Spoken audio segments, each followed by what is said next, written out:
Jesus esteja nos nossos corações. É o nosso desejo e o agradecimento a esta casa pelo convite. Se perguntarmos à maioria de nós se crê na reencarnação, provavelmente a resposta será sim. Mas se perguntarmos a nós mesmos se vivemos de acordo com essa crença, aí vai aparecer muito talvez e muitos nãos. Porque a grande questão não é crer, é viver de acordo com a sua crença. Então hoje a gente traz esse tema para fazer uma reflexão, mas também traz uma vinculação do livre-arbítrio com a reencarnação. Porque as duas coisas estão muito assemelhadas e muito intrincadas, e é preciso que a gente tenha essa compreensão.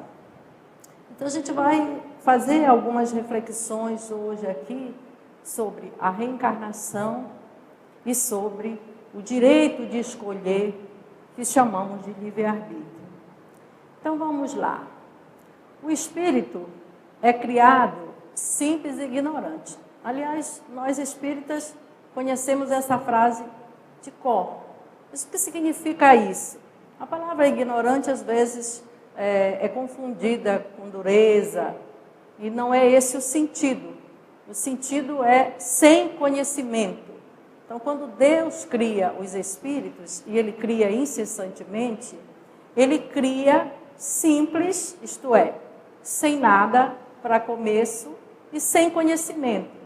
E à medida em que o espírito vai encarnando nos diversos mundos criados por Deus, que as categorias, para quem estuda o espiritismo conhece, ele vai então desenvolvendo a sua inteligência, que é um dos atributos principais do espírito, e o direito de escolher conforme a sua inteligência, a sua racionalidade. Então, isso é o potencial que Deus nos dá quando nos cria. E Ele faz isso de maneira igual, porque Deus é toda justiça e toda bondade. Então, nós temos todos o mesmo ponto de partida, né? Então, quando nós estamos no estado espiritual, lá no mundo espiritual, a gente então vai fazer o quê? Escolhas. Essas escolhas, elas têm muito a ver com a encarnação que acaba de acontecer. Depois de um certo tempo de preparo, todos nós, naquilo que a gente chama de erraticidade, que é o tempo que nós passamos no mundo espiritual, no outro plano da vida, começa então uma preparação para voltar à Terra, isto é, para reencarnar. E lá, a escolha das provas, o gênero das provas é escolhida por nós, espíritos, de acordo com o nosso nível evolutivo, e pelos espíritos que nos acompanham. Mas o livre-arbítrio, ele está permeando todo este processo. E aí, então, a gente vem para esse segundo passo, que é a reencarnação, ou a encarnação na Terra, quer dizer, estar no corpo. Só que estar no corpo é um trabalho de quê? De a gente ter que resistir, não é? Aos arrastamentos que a matéria acaba trazendo para nós e que o mundo que a gente vive acaba trazendo para nós.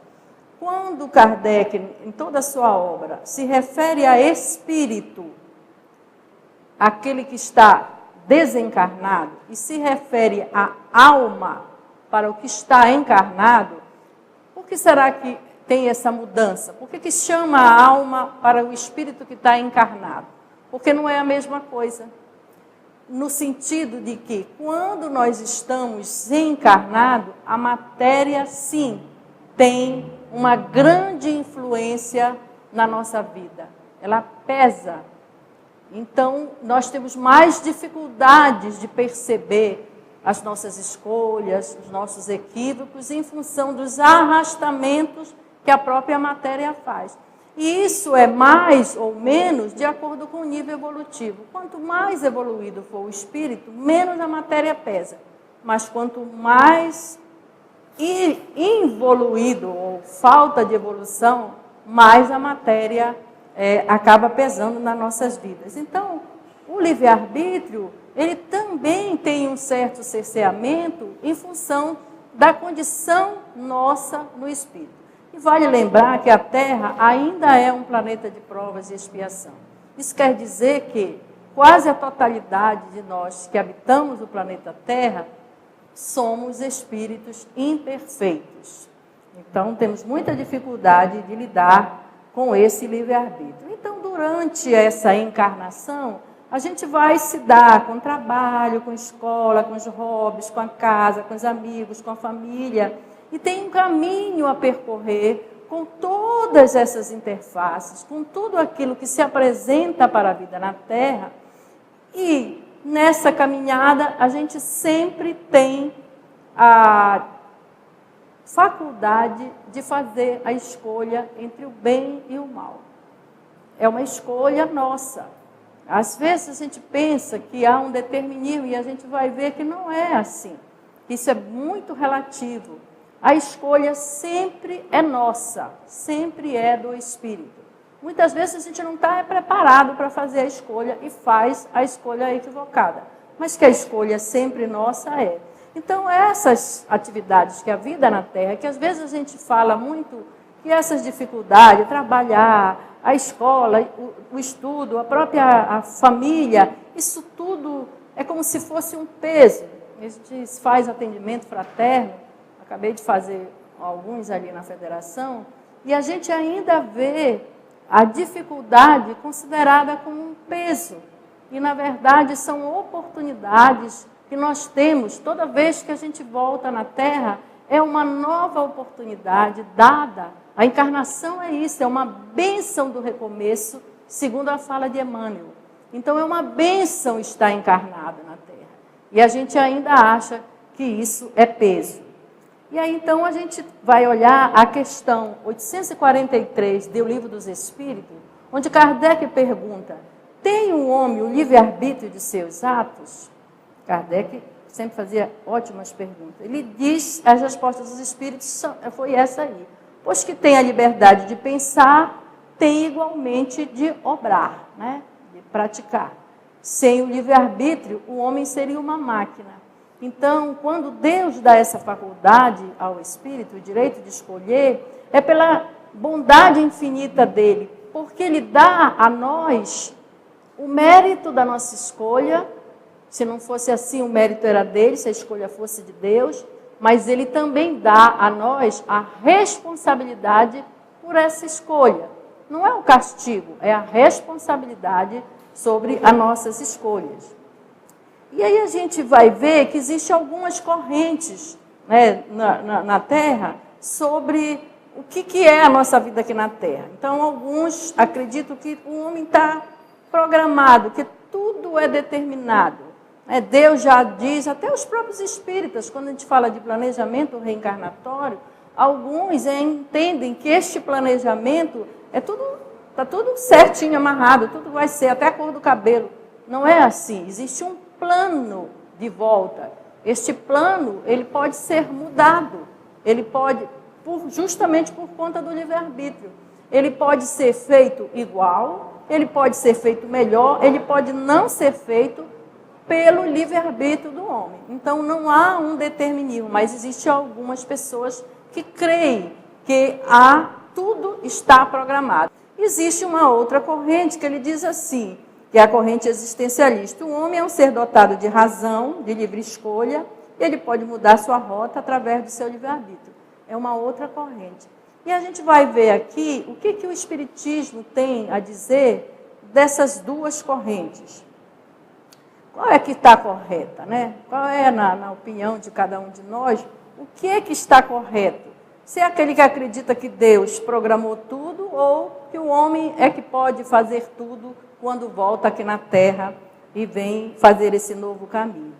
Então, o Espiritismo diz o seguinte: pelo uso do seu livre-arbítrio, a alma, que é o espírito encarnado, fixa o seu destino, prepara as suas alegrias e as suas dores. Então, o homem começa a decidir pelo uso do seu livre-arbítrio. Mas é só isso?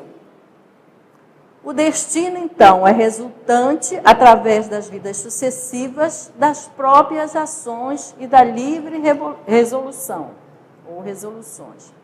A liberdade e a responsabilidade são correlatas no ser e aumentam conforme a sua elevação. Quanto mais o ser humano é um ser humano elevado, mais ele tem liberdade, mais, por consequência, mais ele assume as responsabilidades sobre os seus atos.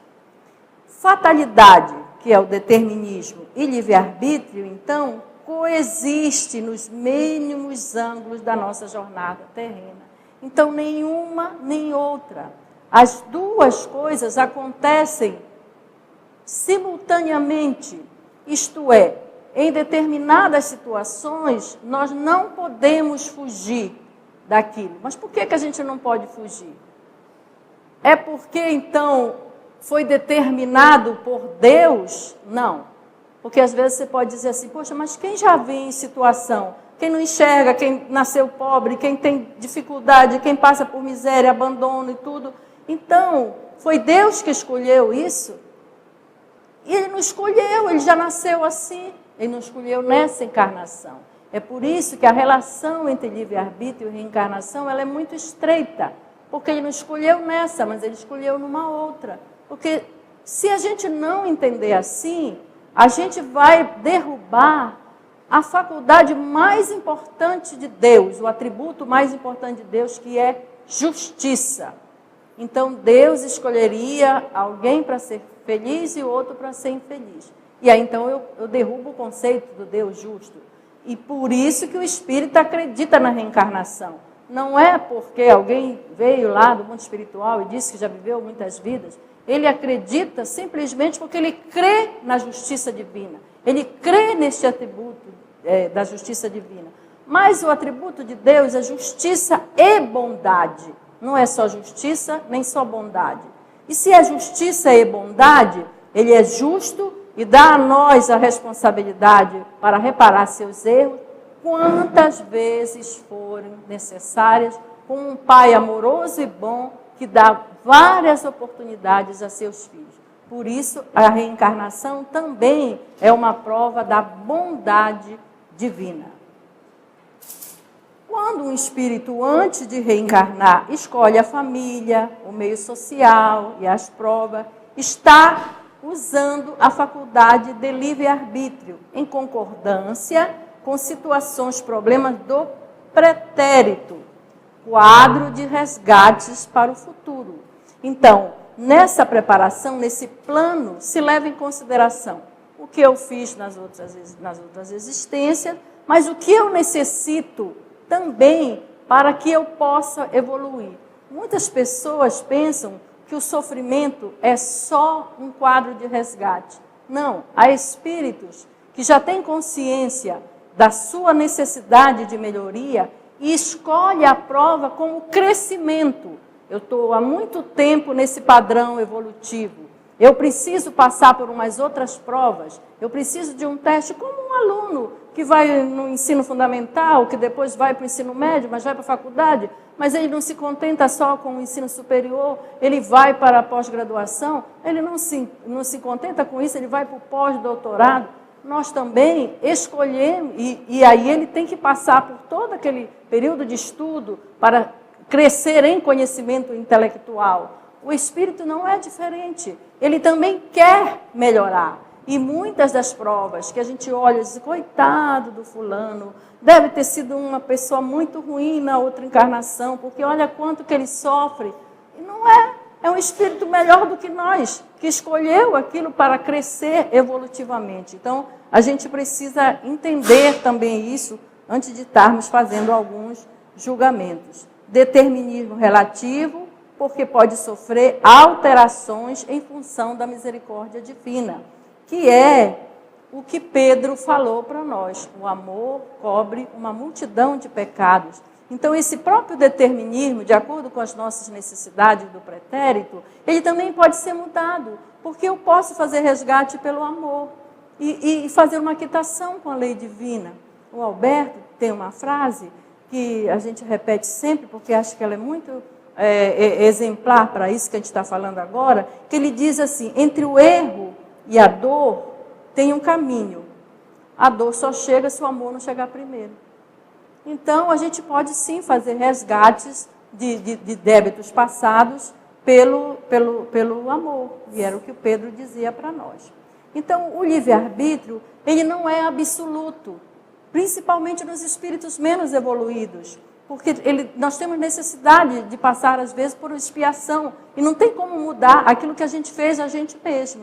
Então, ele é relativo à posição ocupada pelo homem na escala de valores espirituais.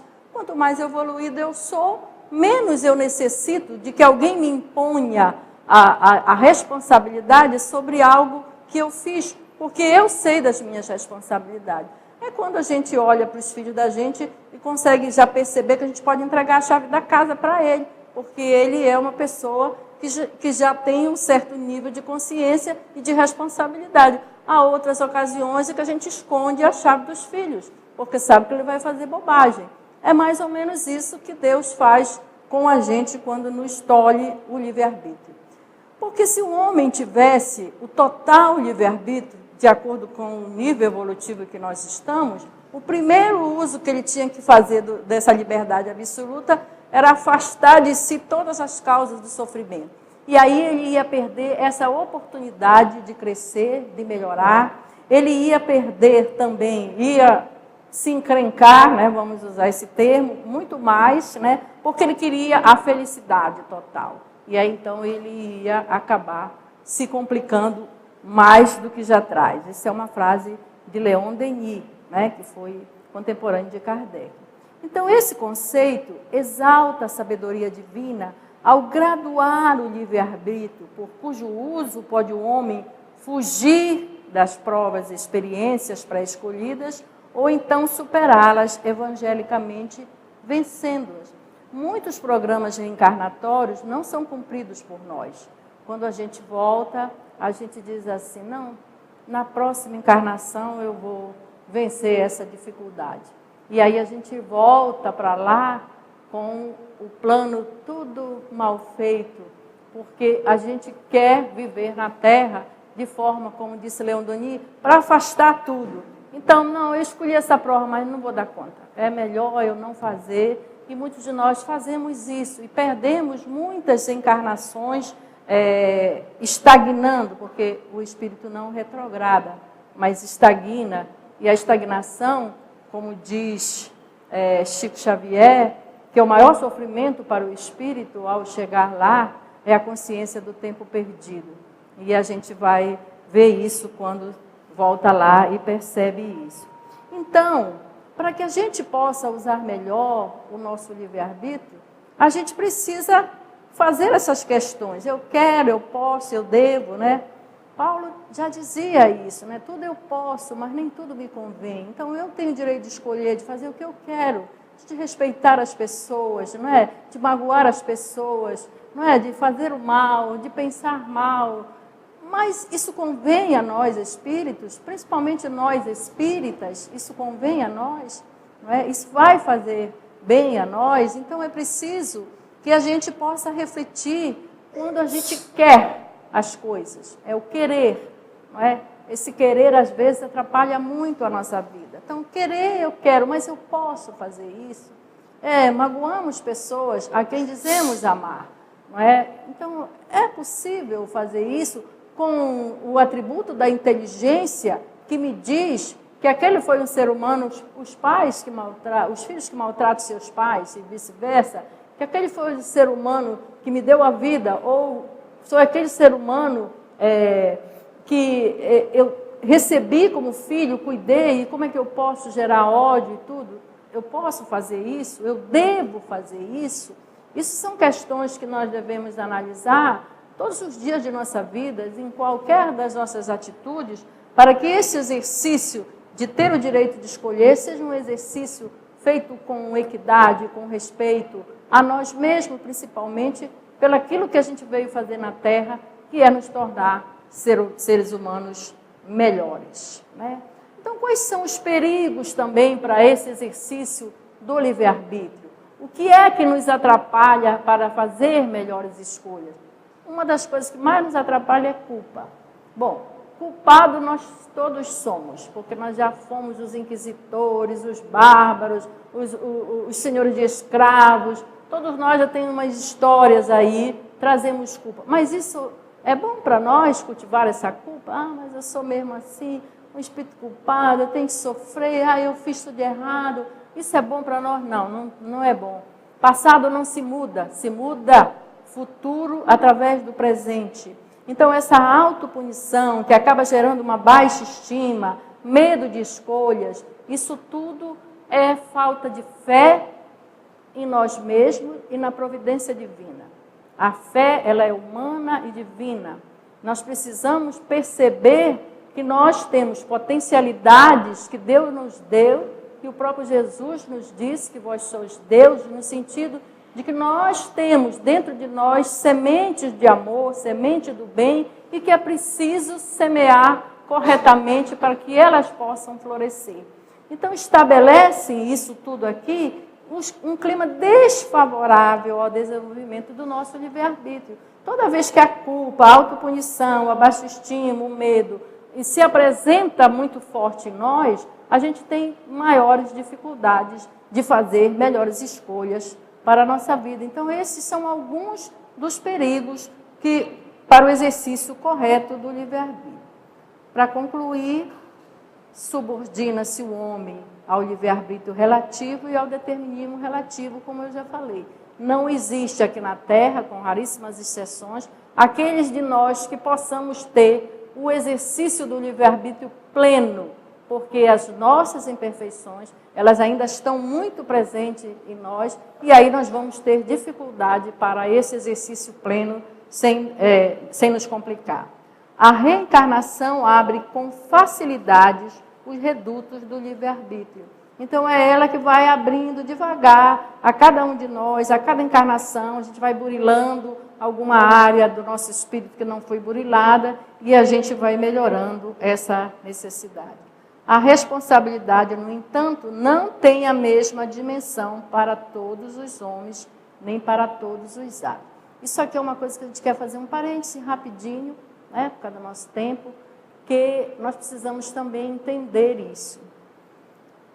Responsabilidade tem a ver com o nível evolutivo. A lei humana leva em consideração o momento do ato, as circunstâncias do ato, aquilo que o Código Penal considera como um crime, ou mesmo o Código Civil, e leva em consideração, né, quem foi a pessoa que errou, em que circunstância ela errou, para que o juiz possa aplicar uma pena, não é? Então, essa responsabilidade, por que para Deus seria diferente? Às vezes a gente julga as pessoas, é o mesmo ato, mas não é a mesma pessoa, não é a mesma circunstância, não é a mesma situação. Então, é necessário que a gente também olhe isso antes de ficar atirando pedras e julgando os outros, porque não é a questão do ato em si. O ato reprovável é sempre reprovável, mas nós estamos aqui falando de seres espirituais, seres de pessoas encarnadas ou espíritos, que somos todos nós. Então, é preciso que a gente tenha um pouco, aclamar um pouco esse clamor do julgamento e das críticas que fazemos às pessoas em função dos atos que elas cometem.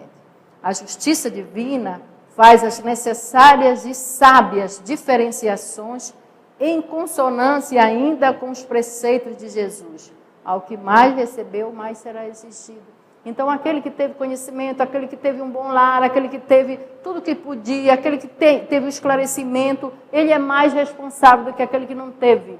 E então, esse é o entendimento que a gente deve fazer no julgamento que a gente tem com as pessoas. Então, Deus sabe fazer as diferenciações dos nossos erros, dos nossos equívocos, e os julgamentos que nós recebemos porque a lei divina está na nossa consciência, ela tem a ver com o nosso despertamento ou não de consciência.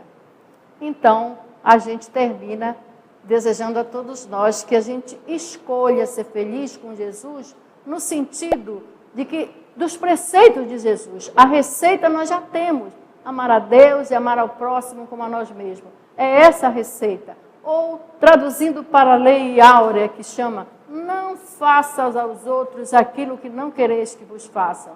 É essa a receita, ela é simples e fazendo assim, seguindo assim, nós seremos felizes. Muito obrigada e uma boa noite a todos.